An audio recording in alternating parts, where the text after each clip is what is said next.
Un saludo, hermanos. Dios les bendiga. Qué gusto poder estar nuevamente aquí con ustedes en nuestra clase de libros poéticos.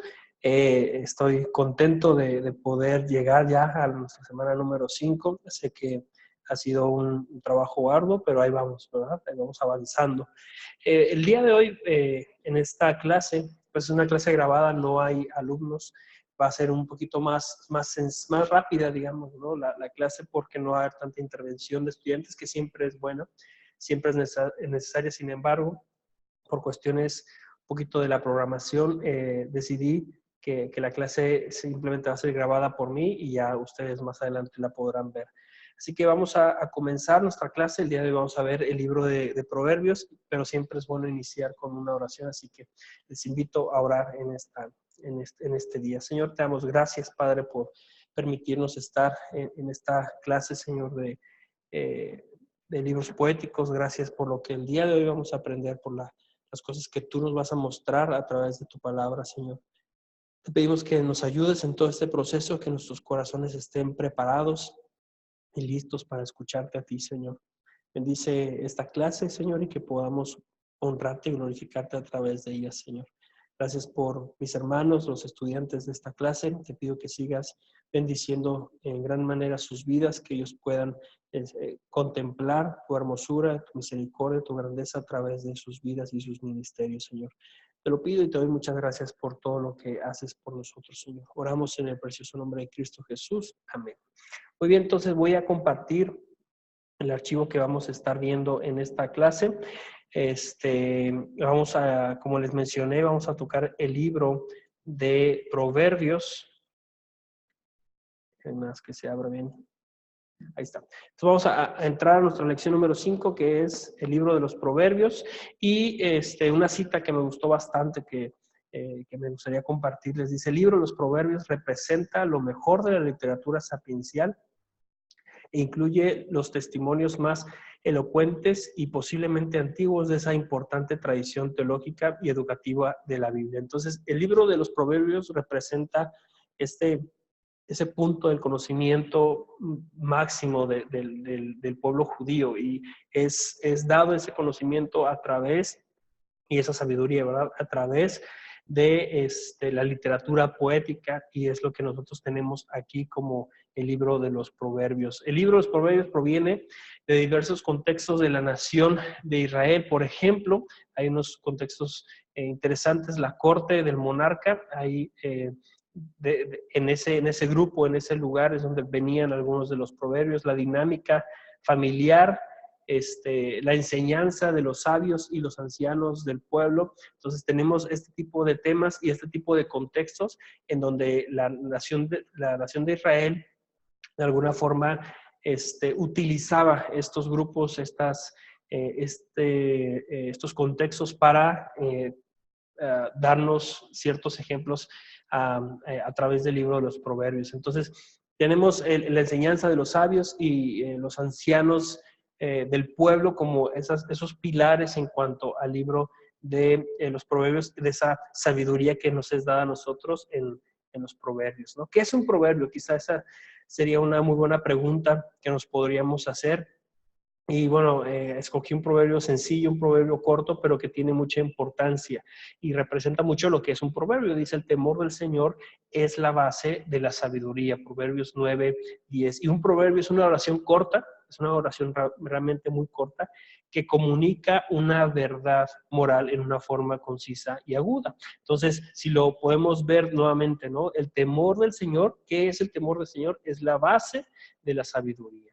Entonces, es una exhortación pequeña a temer al Señor para entonces alcanzar la sabiduría. Es una oración corta que comunica una realidad, una verdad. No hay sabiduría de otra forma, sino es a través del temor al Señor, que habla acerca de asuntos morales, evidentemente. ¿Y cuál es el asunto moral? Ese temor hacia el Señor para alcanzar la sabiduría. Y es concisa, y es aguda, y es precisa, ¿verdad? Entonces, en ese sentido, podríamos más o menos definir lo que es un proverbio. También la palabra hebrea que tradicionalmente se traduce como sabiduría es hokmah, y describe el fruto sobrio y sabio de las observaciones de las diversas dinámicas de la existencia humana. Mucho de lo que nosotros vamos a encontrar en el libro de los Proverbios, y seguramente ustedes ya lo han estado leyendo y en otro tiempo han leído Proverbios, podemos ver esto, ¿verdad? Este asunto de la dinámica de las circunstancias que se presentan en la vida de las personas y cómo hay cierto razonamiento entre lo que pasa, entre las decisiones que se toman, entre las diversas circunstancias, y entonces se sacan verdades bíblicas en cuanto a esas situaciones. Entonces, para resaltar el asunto de lo que es un proverbio. Historia de los proverbios. La enseñanza, digamos, la enseñanza por medio de los proverbios se originó en el Oriente, y esta situación de los proverbios como tal no es simplemente está con base en la relación de Israel, sino realmente se relaciona en todo el Medio Oriente, ¿verdad? Hay proverbios chinos, hay proverbios del Medio Oriente, tenemos proverbios indios, entonces hay diversidad en cuanto a esto. Es una forma muy tradicional en el Oriente. Entonces, es una forma antigua y es el mensaje principal de esos proverbios, la sabiduría que comienza en Dios. Evidentemente estamos hablando de los proverbios que nosotros tenemos en la Biblia, ¿verdad? Porque los otros son de otro tipo de enfoque, otro tipo de base para sacar el asunto de los proverbios. En los proverbios que nosotros tenemos en la Biblia, bueno, realmente el mensaje principal es que la sabiduría comienza en Dios. La frase por Proverbios de Salomón es más un título que una afirmación, hablando de la historia de los proverbios. Es más un título que realmente la afirmación absoluta de que él es el autor, como vemos ahí en el 1:1. Y déjenme nada más de una vez abrir la Biblia y ver este pasaje, Proverbios 1:1, que dice: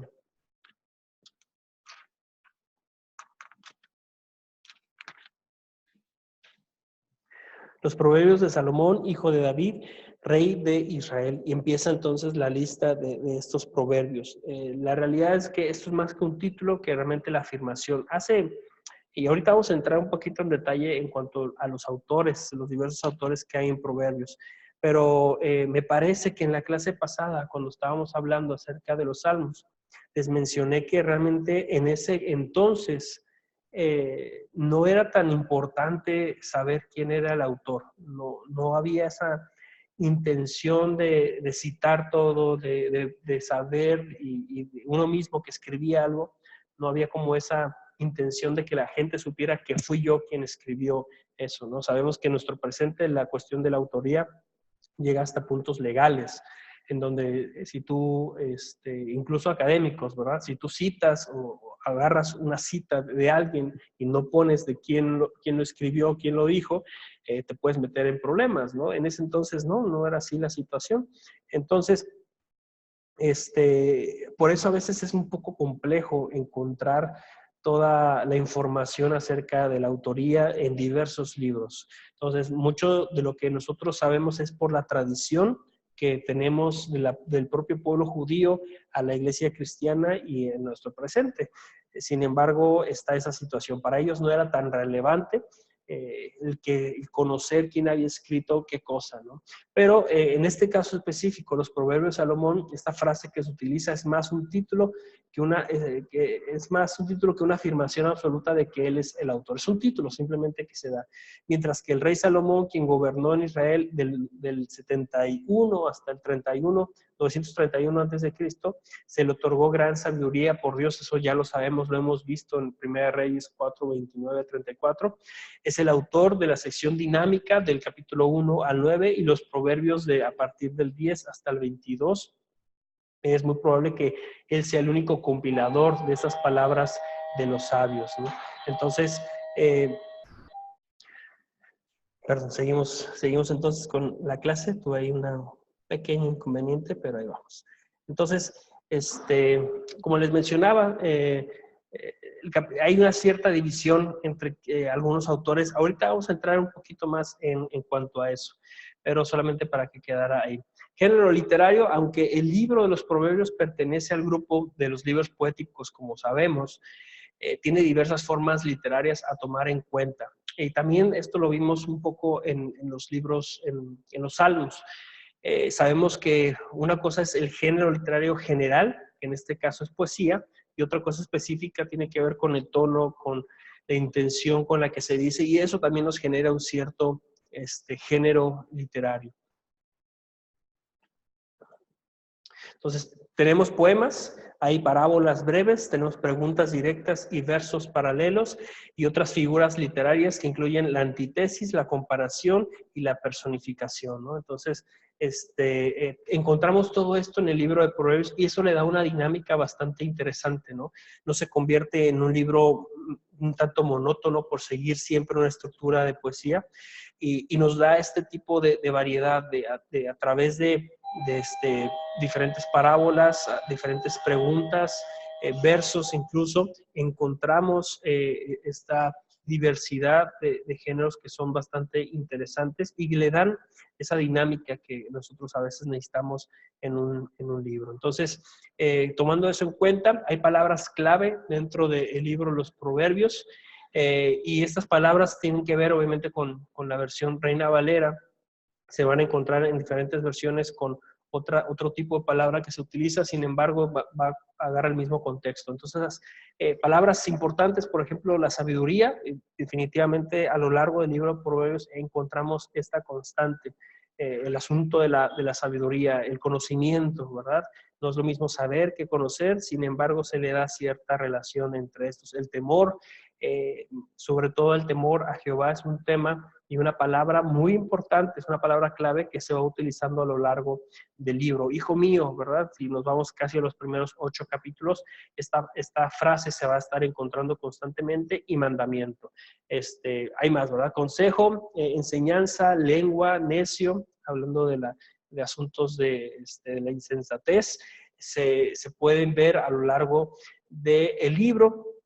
Y es importante esto, definitivo, el conocer estas palabras claves, el investigarlas un poquito más a fondo, el saber cómo se están utilizando en diferentes contextos dentro del propio libro de los Proverbios, nos ayudan a nosotros a poder comprender de mejor forma qué es lo que se está enseñando.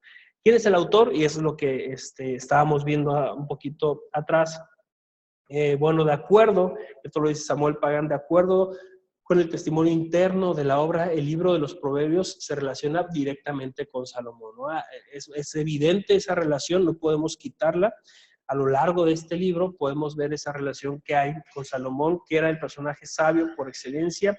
Incluso la tradición bíblica, y esto lo podemos ver, por ejemplo, que se resalta la sabiduría de Salomón, pues incluso la propia tradición se le otorga más de 3,000 proverbios. Entonces, en ese sentido, es evidente que debemos nosotros relacionar la autoría con Salomón, la autoría del libro de los Proverbios. Aunque algunos estudiosos sugieren que en la corte de David y Salomón se estableció un grupo de escribas que se dedicaban a redactar y coleccionar proverbios, es difícil determinar el origen de los mismos. Incluso establecer posibles fechas de redacción también es un asunto complejo, es todo un reto, ¿no? Entonces, aunque, como les digo, hay una relación directa con Proverbios y Salomón, es evidente que también hay proverbios que no le pertenecen al propio Salomón, posiblemente, ¿no? Esta situación de la creación de la corte de David, quienes establecen a los escribas y se dedican a redactar algunos proverbios. Entonces, posiblemente Salomón mismo recabó gran parte de esos proverbios, los puso en orden, les dio cierta estructura, y entonces, aunque se reconocen como salmos de él, posiblemente realmente no lo eran. Entonces, tenemos diversos autores posibles. Uno es Salomón, como les he mencionado, está su sección didáctica del capítulo 1 hasta el capítulo 9. Tenemos a Salomón como el compilador de otros proverbios, lo que está del 10.1 hasta el 22.16. Tenemos a algunos que son desconocidos, realmente no se sabe quién los escribió. Es una sección del 22.17 al 24.34. Nuevamente aparece Salomón y algunos de los manuscritos que se tienen vienen de manos de Ezequías. Entonces, posiblemente es Ezequías quien los haya copiado. Tenemos Proverbios del 25 hasta el 30. Después tenemos Agur, un personaje que aparece ahí en el capítulo 30, a él le pertenece ese proverbio, y después se menciona a Lemuel, posiblemente era el mismo rey David, por lo que nosotros encontramos dentro del contexto del capítulo 31, los primeros versículos. Entonces, esta es más o menos la diversidad de autores de este libro, interesante, igual, ¿no? Así como no hay una certeza de que haya sido todo de Salomón, tampoco hay una certeza de que no lo sé. Entonces hay que tomar en cuenta esto como algo que era parte de la cultura en esa época. Todo le pertenecía a todos, esta sabiduría, los proverbios no eran de alguien específicamente, por lo menos no tenían la intención de ser de alguien específicamente, y se compartían entre todos, ¿no? Quien lo supiera, pues básicamente a él le pertenecía ese proverbio. Lo mismo pasaba en la cultura judía. Entonces, si para ellos no era, digamos, un asunto de vida o muerte, pues no necesariamente lo tiene que ser para nosotros, ¿no? Sí, obviamente, surgen algunas complicaciones cuando no se sabe tanto el autor como las fechas, asuntos de interpretación, que ahorita también vamos a tomar en cuenta eso, pero aún así no es un asunto tan trascendental, ¿no? Retos de interpretación, y aquí es donde vamos a hablar también un poquito acerca de esa situación. El uso continuo de paralelismo. Lo hemos hablado desde la clase 1. ¿Qué es el paralelismo? Bueno, es esa relación que tiene una línea con la siguiente línea. Entonces, todo el libro de Proverbios es eso. Es paralelismo tras paralelismo. Entonces podría ser todo un reto realmente para nosotros la comprensión del mensaje de los proverbios por esta situación específica. Sin embargo, la práctica constante, el que nos sentemos, agarremos el libro de los proverbios y estemos leyendo constantemente, le demos razón a esa estructura que tiene a través de los paralelismos, seguramente nos va a ayudar a una comprensión todavía más efectiva del mensaje, ¿verdad? Porque realmente lo que queremos sacar de los proverbios es ese mensaje, esa enseñanza que traen. Entonces, la práctica constante en el paralelismo, en la estructura, en el saber qué tipo de paralelismo es y poderlo determinar a través del estudio. Entonces, eso nos va a ayudar a nosotros a poder sacar el mensaje de una forma más clara. Hay retos también que se encuentran por los diferentes contextos de los proverbios, los cuales afectan la interpretación y el entendimiento. Entonces, en primer lugar, está el contexto en el que fueron hablados, ¿no? En gran parte, este es el contexto de los jóvenes en la corte del rey. Sin embargo, no es el contexto de todos. Entonces, saber el contexto, o mejor dicho, ¿no? En nuestro caso, el desconocer parte de ese contexto, seguramente nos lo convierte en un reto de interpretación para nosotros. En segundo lugar, está el contexto del libro como un todo y cómo su enseñanza debe ser entendida a la luz del resto de la escritura.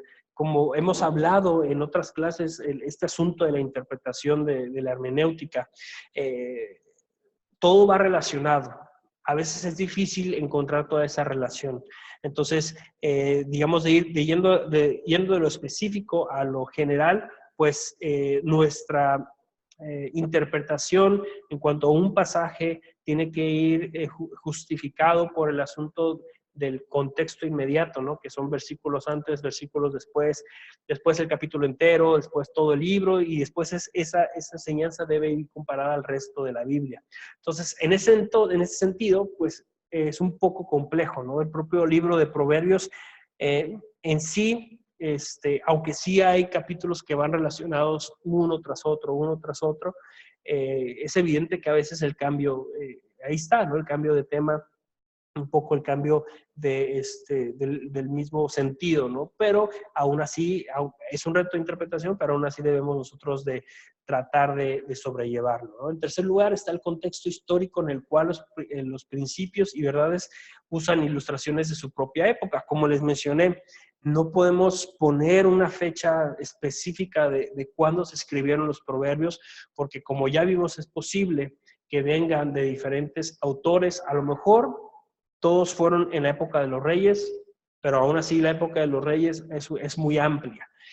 Entonces, de repente hay ciertas ilustraciones, cierto lenguaje figurado, hay ciertas palabras que en el contexto en el que se estaban utilizando eran muy entendibles. En el nuestro estamos hablando de muchos años después, simplemente no las utilizamos igual, o los ejemplos que utilizan quizá ni siquiera conocemos esas cosas, ¿no? En el sentido específico de los proverbios y estas ilustraciones, estos lenguajes, este asunto del lenguaje figurado, se utilizaba para dar a entender con más claridad lo que se estaba tratando de decir o enseñar. Pero como no es nuestro contexto, a veces trae esa complejidad, ¿no? Entonces es un reto porque ni siquiera tenemos la certeza de cuándo se escriben los proverbios. Entonces, ahí está, son retos, pero al final es parte del proceso interpretativo.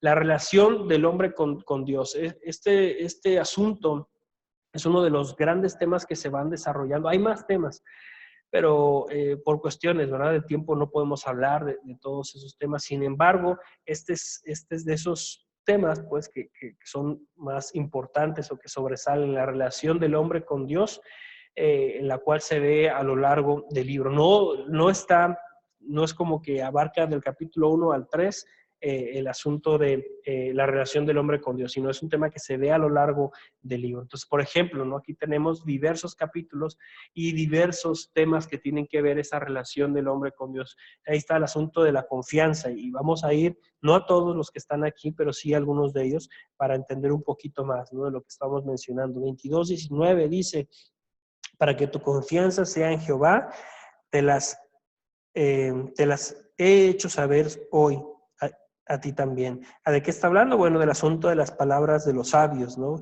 Si uno va al 17 podría entenderlo más. Dice: inclina tu oído y oye las palabras de los sabios y aplica tu corazón a mi sabiduría, porque es cosa deliciosa si las guardares dentro de ti, si juntamente se afirmaren sobre tus labios, para que tu confianza, entonces, el versículo 19, sea en Jehová, te las he hecho saber hoy a ti también. Entonces, ahí está el asunto de esa confianza que el hombre tiene hacia Dios. Tiene que ver con eso, ¿no?, con la relación directa del hombre hacia Dios, de una circunstancia humana hacia el Creador, ¿verdad?, hacia el Señor. Otro más, Proverbios 1:7 dice: el principio de la sabiduría es el temor de Jehová. Los insensatos desprecian la sabiduría y la enseñanza, ¿no? Entonces, este asunto de dónde proviene realmente la sabiduría, proviene del temor que uno tiene hacia el Señor. De ahí proviene cualquier sabiduría. ¿Por qué?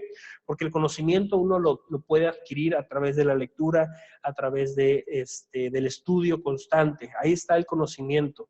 Sin embargo, la sabiduría proviene del temor al Señor y cómo aplico entonces todo mi conocimiento en ese temor hacia el Señor. Esa es la base, pues, que me sustenta en cuanto a poder adquirir la sabiduría.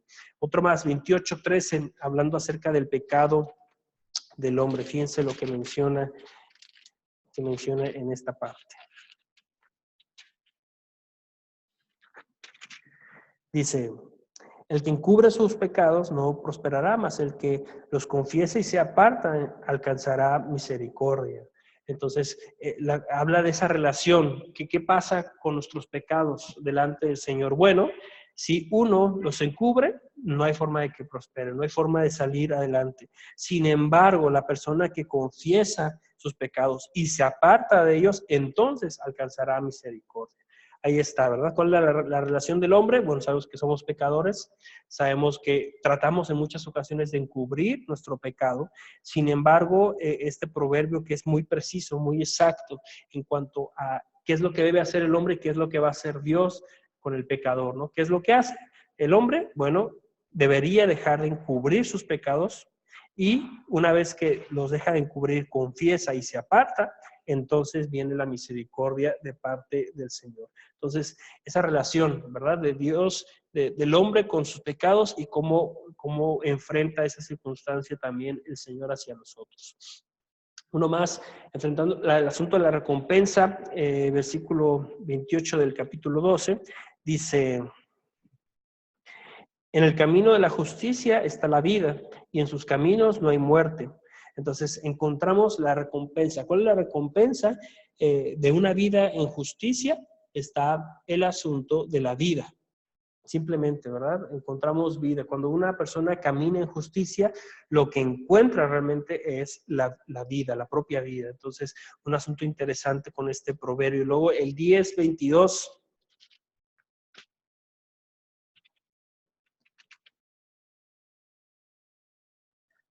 Dice, la bendición de Jehová es la que enriquece y no añade tristeza con ella, ¿verdad? ¿Cuál es la bendición de Jehová? Pues simplemente la que enriquece y no hay tristeza en ella. ¿De qué tipo de enriquecimiento estamos hablando? Pues seguramente del espiritual, y no hay tristeza en ella. Entonces, encontramos esto, ¿verdad? Esta relación del hombre, sus acciones, sus circunstancias, su vida, y después cómo se relaciona esto con el Señor. Muy importante que nosotros tomemos en cuenta. No es el único tema, definitivamente no es el único tema, pero quise resaltar para que podamos tener un poquito de noción, ¿verdad? Que no, los proverbios no hablan de una sola cosa.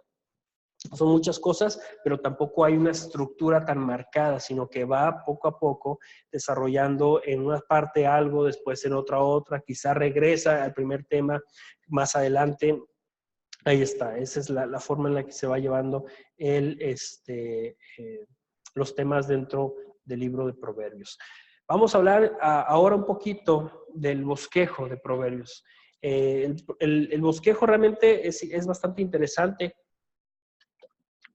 Yo lo puse en esta tabla, y primero lo que nos dice es acerca de la fuente, de dónde provienen los proverbios. Ya vimos que no necesariamente es un asunto de autoría, pero es la relación directa que tiene Salomón con ellos. Del capítulo 1 hasta el 9, como lo vemos aquí en la división, tenemos un tema, el asunto del padre hacia el hijo, y ese mensaje que tiene el padre hacia el hijo, ¿no? ¿Cómo sabemos que habla acerca de eso? Bueno, vamos ahorita a detenernos un poquito en algunos pasajes, pero es muy constante el asunto de cómo son palabras de un padre hacia un hijo. Dice el versículo 8, oye, hijo mío, la instrucción de tu padre y no desprecies la dirección de tu madre. Y esta situación de, oye, hijo mío, se repite constantemente a lo largo de estos capítulos. Entonces, ahí están los consejos para la sabiduría, amonestaciones de la sabiduría. Hijo mío, la instrucción de tu padre y no desprecies la dirección de tu madre, porque adorno de gracia serán a tu cabeza y collares a tu cuello. Hijo mío, si los pecadores te quisieren engañar, no consientas. Ahí están estos mensajes, ¿verdad? Estos consejos acerca de llevar una vida en sabiduría. Hay grandes beneficios en el capítulo 2, grandes beneficios de tomar bien esa sabiduría. La excelencia de la propia sabiduría se desarrolla en el capítulo 2. En el capítulo 3 encontramos de un llamado a la obediencia. Como les he mencionado, ¿no? El asunto de la sabiduría va de la mano directamente con la propia obediencia. Dice, hijo mío, no te olvides de mi ley y tu corazón guarde mis mandamientos, porque largura de días y años de vida y paz te aumentarán. Nunca se aparten de ti la misericordia y la verdad. Átalas a tu cuello, escríbelas en la tabla de tu corazón, y hallarás gracia y buena opinión ante los ojos de Dios y ante los ojos de los hombres, ¿no? Pues aquí ese llamado a permanecer firmes. Yo cada vez que leo este proverbio me acuerdo mucho de Dios hablando con Josué, ¿verdad? Esta casi misma intención de permanecer en la palabra, de ser fuertes, ser valientes, permaneciendo entonces en la palabra. Es algo muy parecido que encontramos acá. Es un consejo. No te olvides de la ley de Dios. ¿Y cuándo es que se olvida la ley de Dios? Cuando uno está en pecado, cuando uno está haciendo las cosas que no son correctas. Es como ese olvido hacia la propia ley del Señor. Entonces, un llamado a la obediencia. Después viene una exhortación a mantenerse, capítulo 4, mantenerse en el asunto de la obediencia. Después, el tema del 5, 6 y 7 va de la mano. Es manteniendo la pureza. Hijo mío, está atento a mi sabiduría y a mi inteligencia, inclina tu oído para que guardes consejo y tus labios conserven la ciencia, porque los labios de la mujer extraña destilan miel, y su paladar es más blando que el aceite, mas su fin es amargo como el ajenjo, agudo como espada de dos filos. Sus pies descienden a la muerte, sus pasos conducen al Seol, sus caminos son inestables. no los conocerás si no concedieres al camino de la vida. Considerar, perdón, el camino de la vida. Entonces ahí está un mandamiento, un llamado a mantenerse en la pureza. Y después viene la amonestación, una amonestación, la pureza y el adulterio, capítulo 6 en adelante. Y entonces llegamos al capítulo 7 hablando de la mujer adúltera. Dice, hijo mío, guarda mis razones y atesora contigo mis mandamientos. Guarda mis mandamientos y vivirás, y mi ley como las niñas de tus ojos, ligados a tus dedos. Escríbelos en la tabla de tu corazón. Di a la sabiduría, tú eres mi hermana, y a la inteligencia llama parienta, para que guarden de la mujer ajena y de la extraña que ablandan sus palabras.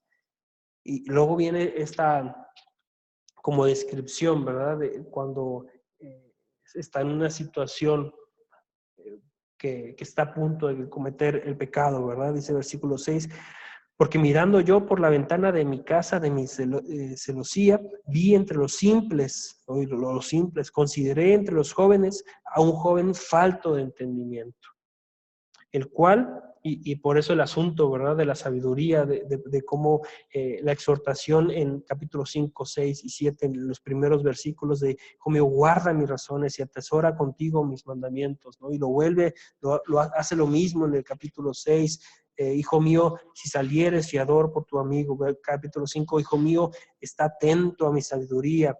Esa exhortación a mantenerse en la palabra, mantenerse y guardar la ley del Señor. ¿Por qué?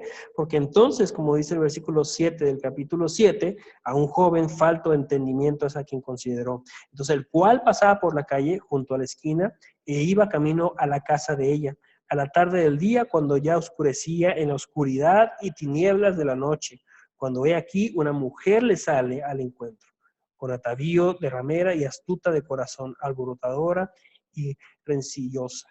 Sus pies no pueden estar en casa. Unas veces está en calle, otras veces en las plazas. Y entonces da esta descripción que ya todos hemos leído, que conocemos acerca de la mujer adúltera. Pero el asunto aquí no es tanto la mujer adúltera, sino es el hombre de falta de entendimiento. ¿Por qué hay falta de entendimiento? Porque no hay una decisión a mantenerse en la sabiduría del Señor, en el temor del Señor. Después habla de la eternidad de la sabiduría, la importancia que tiene la sabiduría y asuntos de la sabiduría y la necedad, ¿no? En el capítulo 9. Entonces, esta es, digamos, la primera sección importante del bosquejo de Proverbios. Todo tiene que ver con un consejo del padre hacia su hijo y es lo que encontramos del 1 hasta el 9. Después tenemos una sección, hay más secciones, tenemos 1, 2, 3, 4, 5 secciones más. La primera es los proverbios de Salomón. Si nos fijamos, así es como empieza los proverbios de Salomón. El hijo sabio alegra al padre, pero el hijo necio es tristeza de su madre. Entonces, muy parecido a cómo comienza, cómo empieza a hablar acerca de la obediencia en el capítulo 3. Pero aquí está el asunto, ¿verdad? Esta es una división del 10.1 hasta el 22.16. Todo eso es una sección de los proverbios de los salmos. En el 22.17 habla acerca de los preceptos y las amonestaciones, son dichos de los sabios, y después hay una sección, hay dichos de los sabios y dichos de Salomón en el 24, capítulo 13, fíjense lo que dice. Dice así: come, hijo mío, de la miel, porque es buena, y el panal es dulce a tu paladar. Así será a tu alma el conocimiento de la sabiduría. Si la hallares, tendrás recompensa, y al fin tu esperanza no será cortada, ¿no? Tenemos esos dichos de Salomón. Y entonces, a partir del 25.1 están las comparaciones y las lecciones morales, que también son de Salomón, también provienen de él, según lo que dice, ¿verdad? La propia tradición y parte de la escritura. Y entonces llegamos al capítulo 28, el versículo 1, en donde está el asunto de los sabios. Ahora están hablando acá de los sabios. Huye el impío sin que nadie lo persiga, mas el justo está confiado como un león, ¿verdad? Muy particular, un dicho muy, muy preciso en la forma en que actúa el impío, ¿verdad? huye simplemente sin que nadie lo esté persiguiendo, mas el justo está confiado como un león. Después vienen las palabras de Agur en el capítulo 30, así dice, ¿no? Palabras de Agur, hijo de Jaque, la profecía que dijo el varón de Atiel a Itiel y a Ucal. Entonces, después de eso, tenemos la exhortación a un rey, capítulo 31, posiblemente, este es un salmo, perdón, es un proverbio, como ya les había mencionado, del propio Salomón, no sabemos, ¿verdad? Está también esa posibilidad. Palabras del rey Lemuel, la profecía con que le enseñó su madre. Entonces, del versículo 2 hasta el versículo 9, habla acerca de eso, y después viene el elogio a la mujer virtuosa, capítulo 31, hasta finalizar el libro de los Salmos. Entonces, esa es la estructura que tenemos aquí. Yo sé que, bueno, avanzamos un tanto rápido en esta clase, sin embargo, creo que es importante que entendamos que parte de la clase es dar una estructura, dar algún asunto del contexto, del trasfondo, y entonces después a través de otras lecturas, de otros libros que hemos estado recomendando, es así como nuestro conocimiento pues sigue creciendo. Espero que haya sido de bendición la clase, mis hermanos. La exhortación y la invitación es a que lean completo el libro de Proverbios, que comparen lo que se les dio en esta clase, las notas y la estructura que estuvimos viendo con la propia lectura que ustedes harán, y que pueda ser de mucha bendición, no solamente la clase, sino el propio libro, la propia lectura del libro de los Proverbios. Entonces, por mi parte sería todo. Nos seguimos viendo el próximo lunes. Estamos en clase, ahora sí en vivo, para seguir avanzando en esto de la literatura poética. Que Dios me les bendiga mucho, mis hermanos, y estamos en contacto.